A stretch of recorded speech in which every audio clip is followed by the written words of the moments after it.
സംസ്ഥാനത്ത് ഇന്ന് അതിശക്തമായ മഴയ്ക്ക് സാധ്യതയുണ്ട്. തിരുവനന്തപുരം, കൊല്ലം, പത്തനംതിട്ട ജില്ലകളിൽ ഓറഞ്ച് അലർട്ട് പ്രഖ്യാപിച്ചിരിക്കുകയാണ്. 3 ജില്ലകളിൽ യെല്ലോ അലർട്ടാണ്. മലയോര തീരദേശവാസികൾ ജാഗ്രത പാലിക്കണമെന്ന് കാലാവസ്ഥാ വകുപ്പ് അറിയിച്ചു. കേരള തീരത്ത് മത്സ്യബന്ധനത്തിനുള്ള വിലക്ക് തുടരുകയും ചെയ്യും. റിനു ശ്രീധർ വിവരങ്ങളുമായി.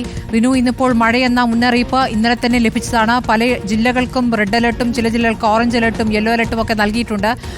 പക്ഷേ മഴ എവിടെയൊക്കെ ഇപ്പോൾ കനത്തിട്ടുണ്ട്?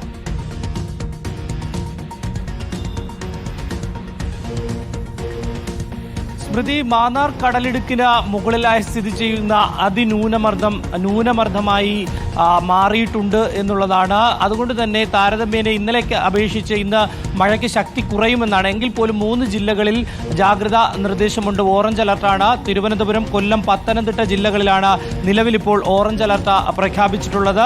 അതേസമയം 3 ജില്ലകളിൽ യെല്ലോ അലർട്ടും നിലവിലുണ്ട്. ഇടുക്കി, തൃശൂർ, അതുപോലെ തന്നെ കോഴിക്കോട് ജില്ലകളിലാണ് നിലവിലിപ്പോൾ യെല്ലോ അലർട്ട് പ്രഖ്യാപിച്ചിരിക്കുന്നത്. ഈ മാസം 17 വരെ അതിശക്തമായിട്ടുള്ള മഴയ്ക്ക് സാധ്യതയുണ്ട് എന്ന് തന്നെയാണ് കാലാവസ്ഥാ നിരീക്ഷണ കേന്ദ്രം മുന്നറിയിപ്പായി നൽകുന്നത്. കഴിഞ്ഞ ദിവസവും അത്തരത്തിൽ റെഡ് അലർട്ട് ഉൾപ്പെടെ പ്രഖ്യാപിച്ചിരിക്കുന്ന ഒരു സാഹചര്യം ഉണ്ടായിരുന്നു. പക്ഷേ ഇന്ന് നേരിയ ശമനമുണ്ട്. അതുകൊണ്ട് തന്നെ അലർട്ടുകളിൽ മാറ്റമുണ്ട്. കാലാവസ്ഥാ നിരീക്ഷണ കേന്ദ്രം മുന്നറിയിപ്പായി നൽകുന്നതിൽ 10 മണിക്കുള്ള ബുള്ളറ്റിൻ അനുസരിച്ചുള്ള വിവരങ്ങളാണ് നമുക്ക് ലഭ്യമായിട്ടുള്ളത്.